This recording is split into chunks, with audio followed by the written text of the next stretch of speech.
欢迎来到卢叔讲经典，一句经典道尽人生，读懂变化，看清人生。各位朋友大家好，如果你在某一个夜晚忽然觉得很焦虑、很疲惫，很想让脑子停下来，却怎么都停不住，那你也许已经体会过一种很多人都会经历的状态。心很乱，念头很多，越想控制越控制不了。有时候只是别人一句话，你会反复想一整天；有时候只是工作上的一点小问题，你的大脑却开始想象最坏的结果；有时候明明什么事情都没有发生，心却一直紧绷，好像随时要面对什么危机。很多人以为焦虑是因为事情太多，压力太大，人际关系复杂，环境不稳定，于是他们开始想办法改变外在条件，换工作，远离某些人，减少社交，甚至逃离某些环境。这些方法有时候会有帮助，但很多人后来才发现，即使环境换了，焦虑仍然会出现。事情解决了，新的烦恼又会出现。问题似乎不是外在世界，而是内心本身。佛经有云：心若不安，处处皆苦；心若安定，处处皆安。焦虑并不是来自事情本身，而是来自我们对事情的反应。很多时候，我们以为自己在面对问题，其实我们是在被自己的念头推着走。念头一个接一个出现，我们跟着每一个念头跑，越跑越累。佛教里有一种非常重要的修心方式，叫做观心。观不是压制，也不是逃避，观是看见。看见什么？看见念头。很多人一听到这个概念会觉得很抽象，念头怎么观察？念头不是自己吗？其实这正是问题的关键。我们从小到大一直习惯把自己和念头混在一起，脑子里出现什么想法，我们就认为那就是自己。情绪一出现，我们就被情绪带走。但在佛法的修行体系里，有一个非常重要的角度，那就是把自己放在一个更安静的位置，不是念头本身，而是看见念头的人。古人说，心中起念，如云过天，天不动，云自来去。如果你站在云里，你会觉得天空一直在变化；如果你站在地面看天空，你会发现云只是经过。人的念头也是一样，焦虑的念头会来，担心的念头会来，愤怒的念头会来，后悔的念头会来，他们一波一波出现，但他们并不是你。问题在于，大多数人一旦念头出现，就立刻进入剧情。比如你忽然想到工作上某件还没有完成的事情，念头刚出现，你的大脑马上开始推演。如果明天老板问怎么办？如果客户不满意怎么办？如果事情搞砸怎么办？然后再延伸到未来，延伸到评价，延伸到自我怀疑。短短几分钟，一个简单的念头就被放大成一整部电影。这种状态在佛教里被称为执着。执不是拥有，而是抓住。我们抓住念头，把它当成现实，把它当成必须解决的事情，于是心就被牵着走。佛陀在很多经文里都提醒弟子，要学会看见心的活动，而不是被心的活动控制。有一句话在禅宗里常常被提起：心起处即觉，觉之即无。意思是说，当念头刚刚出现的时候，如果你能看见它，那一刻就已经有了距离。这个距离不是逃避，而是一种清醒。很多人以为修行一定要打坐很久，一定要去寺庙，一定要远离生活。其实很多修行的方法就藏在日常的每一个瞬间。比如你正在担心一件事情，如果按照平常的习惯，你会继续往下想，越想越紧张。但如果你换一个角度，你只是轻轻地在心里说一句：我看见一个担心的念头出现了。只是这一句话，位置就变了。你不再是那个被担心吞没的人，你变成了看见担心的人。很多心理学家后来也发现了类似的原理。现代心理治疗中有一种方法叫做去认同，意思是让人意识到想法只是想法，不是事实。佛教在2000多年前就已经讲过这个道理。佛经有云，一切为心造。但这句话并不是让人沉迷于自己的心，而是提醒我们去看见心是如何创造世界的。当你开始观察念头，你会慢慢发现一个很有意思的事情，很多让你焦虑的想法其实只是短暂的出现，如果你不抓住，它们很快就会自己消失，就像云一样。如果你站在天空本身的位置，你会发现云再多也只是经过。这种角度在很多禅修体系里被称为观察者。观察者不是一个新的身份，而是你本来就拥有的那一部分清醒，只是我们平常太忙，太习惯被念头牵着走，所以很少停下来看看自己的心。当你第一次真正去观察的时候，可能会发现一件事情，原来自己的脑子一天之中会产生这么多念头，有的念头是回忆，有的是担忧，有的是幻想，有的是自责，有的是比较。如果每一个念头都认真对待，每一个念头都跟着走，那心当然会很累。所以很多修行人后来才慢慢明白一个道理，不是念头太多，而是我们太认真了。当你开始练习用观察者的角度看自己的心，你会逐渐发现一个变化，原来念头并不像我们以为的那样稳定，它们更像潮水，一阵一阵出现，然后又退去。有时候你会发现，刚才还让你很紧张的想法，过了一段时间自己就淡了，甚至你会忘记刚才为什么那么焦虑。这说明什么？说明很多念头本身并没有那么强的力量，真正让它变得强大的是我们不断地喂养它。比如担心，一个念头刚出现的时候，它可能只是一个很小的声音，可是如果你不断在脑海里重复它，不断想象最坏的情况，不断放大细节，这个念头就会越来越真实。久而久之，大脑甚至会把这种想象当成事实。佛教把这种状态称为妄想。妄不是假的意思，而是不稳定、不真实。很多让人痛苦的想法，并不是来自现实，而是来自内心不断的编织。古人有一句话说得很好，未曾发生之事，先受其苦。还没有发生的事情，却已经让自己提前受苦。这种状态在现代社会其实非常普遍，很多人每天的大部分精神能量都消耗在还没有发生的事情上。所以佛陀常常提醒弟子要回到当下。心经里有一句非常有名的话，照见五蕴皆空。很多人以为这句话很深奥，其实如果放在日常生活里，它有一个很简单的含义。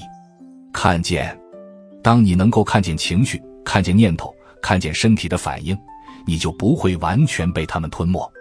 比如焦虑出现的时候，你不急着把它赶走，也不急着解释它，你只是看见。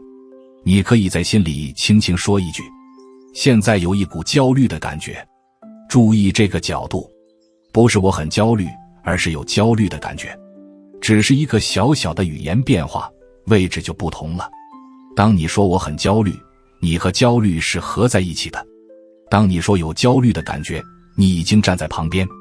很多禅修老师会用一个比喻，心就像一条河，念头是河水里的落叶。如果你跳进河里抓每一片叶子，你会很累。但如果你坐在岸边看河水流动，你会发现叶子自己会飘走。很多初学观察的人会有一个误解，他们会以为观察是要让念头消失，其实不是。观察的目的不是消灭念头，而是看见念头。当你真正看见的时候，你会慢慢发现念头其实没有那么可怕，它们只是一些短暂的心理活动。佛经有云，诸法无常，一切现象都是变化的，情绪会变化，念头会变化，感觉也会变化。当一个人真正理解无常，他对念头的态度就会开始改变。以前一个负面的想法出现，你会很紧张，觉得必须马上解决。现在你可能只是看一眼，你知道它会过去。这种感觉就像坐在车站，看着一辆辆列车进站又离开，你不需要每一辆车都上去。很多焦虑其实来自一个习惯，那就是对每一个念头都过度认真。当大脑说如果失败怎么办，你就立刻开始推演失败。当大脑说别人是不是不喜欢你，你就开始回想所有对话细节。久而久之，大脑就会形成一种模式，只要有一点点不确定，就自动开始制造剧情。佛教修行有一个重要目标，就是看破这种模式，不是强迫自己变得乐观，也不是压制情绪，而是慢慢看见大脑是如何运作的。当你看得越来越清楚，你就不再那么容易被卷进去。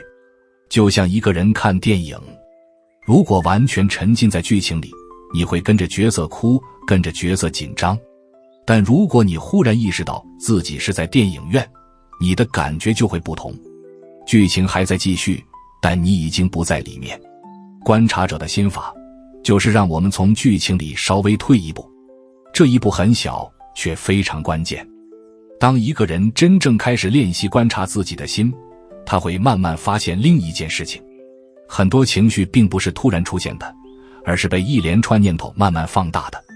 举一个很常见的例子，有人在聊天的时候没有回复你，最开始可能只是一个简单的事实，对方还没有回消息，但很快大脑就开始运作，是不是我刚才说错话了？是不是他不高兴？是不是他不想理我？然后继续延伸，是不是我这个人本来就不讨人喜欢？是不是别人其实都在勉强和我相处？短短几分钟，一个没有回复的信息就变成了对自我价值的怀疑。如果你仔细观察这个过程，你会发现情绪并不是第一时间出现的，情绪是后面才出现的。先是念头，然后是解释，然后才是情绪。佛教把这种状态叫做分别心。分别并不是分析，而是不断地给事情贴标签，好不好，对不对，喜欢不喜欢。一旦标签出现，情绪就开始跟着变化。如果一个人没有练习观察，他就很容易相信这些解释，念头说什么他就认为那是真的。但如果一个人已经习惯做观察者，他会多一个动作，他会看见这些解释。当大脑说是不是我不讨人喜欢的时候，他会停一下，然后在心里说一句，这是一个猜测。只是这一句话就会打断整个自动运转的系统。很多禅修老师会提醒学生，念头最大的力量不是内容，而是速度。它出现得太快，以至于我们来不及看清。当你慢下来，当你愿意多停一秒，你会发现很多想法其实并没有那么坚固。佛经有一句话，若见诸相非相，即见如来。很多人把这句话理解得很玄，其实放在日常生活里，它也有很实际的一层意思。很多我们以为真实的东西，其实只是暂时的表象。念头是一种表象，情绪也是。当你不再完全相信它们，你就会有一种新的自由。这种自由不是外在环境给的，而是来自内心的空间。古代很多修行人喜欢用天空来比喻心。天空本身是广阔的，风雨雷电只是暂时的天气。如果一个人把自己当成天气，他的情绪就会不断变化。但如果一个人知道自己是天空，他对天气的态度就不同了。雨来了，知道它会停；风来了，知道它会过。焦虑其实也是一种天气。当一个人第一次意识到这一点，他会觉得很神奇。原来自己并不是焦虑本身，而是那个看见焦虑的人。这种体验一开始可能很短暂，也许只有几秒钟，你忽然发现自己正在看着念头，那一刻心会变得很安静，然后很快你又被新的念头带走，这很正常。佛教修行从来不是一夜之间改变的过程，而是一次一次看见的积累。每一次你看见念头，而没有立刻跟着走，你的心就多了一点空间。久而久之，这个空间会越来越稳定。很多人会问，那是不是以后就不会有焦虑了？答案其实很简单，焦虑还是会来，但你和它的关系会改变。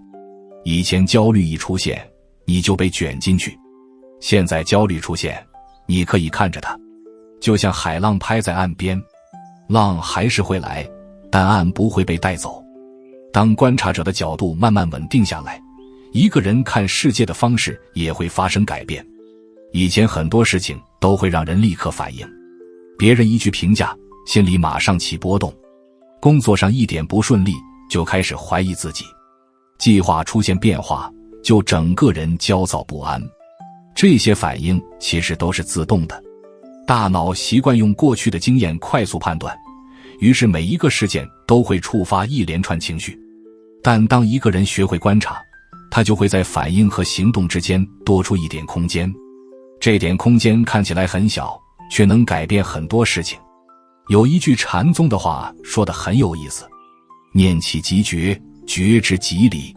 当念头升起，如果你能立刻觉察，它就不会完全控制你。很多人以为觉察是一种很紧张的状态，好像必须一直盯着自己的心。其实真正的觉察是很轻松的，它更像一种温柔的注意，就像你坐在窗边，看着外面的云慢慢飘过去，你不需要抓住它，也不需要赶走它，只是看着。久而久之，你会发现自己的内心开始出现一种稳定的感觉。以前很多让人紧张的事情，现在不再那么具有威胁感，不是因为事情变简单了，而是因为你不再把每一个念头都当成必须处理的任务。佛经有云，应无所住而生其心，这句话出自《金刚经》。很多人第一次看到会觉得难懂，其实它讲的是一种非常自由的状态。心可以升起各种想法，但不需要停留在任何一个想法上。就像风吹过湖面，水面会有波纹，但湖本身依然安静。当一个人习惯这种状态，他对焦虑的理解也会改变。以前他会问，怎样才能让焦虑消失？后来他会明白一个更深的道理，焦虑本身并不是问题，真正的问题是我们对焦虑的抗拒。越是想赶走它，越是和它对抗，它就越显得强大。但如果只是看着它，它反而会慢慢变得柔软。很多长期练习观察的人都会分享一个相似的体验。有一天你忽然发现，焦虑来的时候，你不再那么害怕了。它就像一个熟悉的访客，来了，坐一会儿，然后离开。那一刻你会意识到，原来内心一直有一个很安静的地方，这个地方不受念头影响，也不被情绪淹没。佛家有一句话，本来无一物。很多人把这句话理解成空，但其实它也可以理解为一种非常纯净的状态。